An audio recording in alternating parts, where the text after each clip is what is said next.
If I could start over my Christian walk tomorrow, the first thing that I would do is stop trying to improve my fruit. Stop trying to be this obedient Christian that has it all figured out. And I know a lot of people would freak out about that, but that very thing is the reason you're burned out. It's the very reason why you feel distant from God and why you want to run away from Him.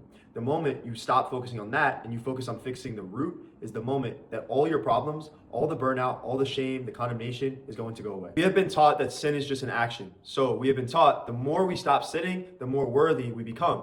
So now without realizing it, we try to fix our actions. We try to focus on our obedience instead of focusing on what Jesus has done for us. We are imperfect people trying to produce perfection, something we're incapable of producing. So this is why we feel empty when we mess up and why we feel unworthy half of the time. When we're doing good, we feel saved. When we're doing bad, we feel abnormal and we feel like God's not there for us. But when I realized Romans 5:19, through one man's obedience, many are made righteous. Not my obedience, not your obedience, not anyone's obedience, but Jesus' obedience is the moment that I finally felt that peace and that freedom because I accepted I couldn't do it. I wasn't obedient. That's why I needed Jesus. So that's why I tell you guys, embrace your weakness. Embrace that you're not obedient and you go against God. And that's when you're going to be able to see His grace and His love. And that's going to point you to leaning in on relying on Him. John 16:9 says, of sin because they believe not unto me. So my lust, my anger, my pride, everything that I was struggling with was just a symptom of the root. What was the root problem? Me following myself, trusting myself over what God declared over me. So the moment I realized and accepted apart from Jesus, I truly could do nothing. I was not a little bit evil. I was fully evil. I wasn't a little bit bad. I was fully not good.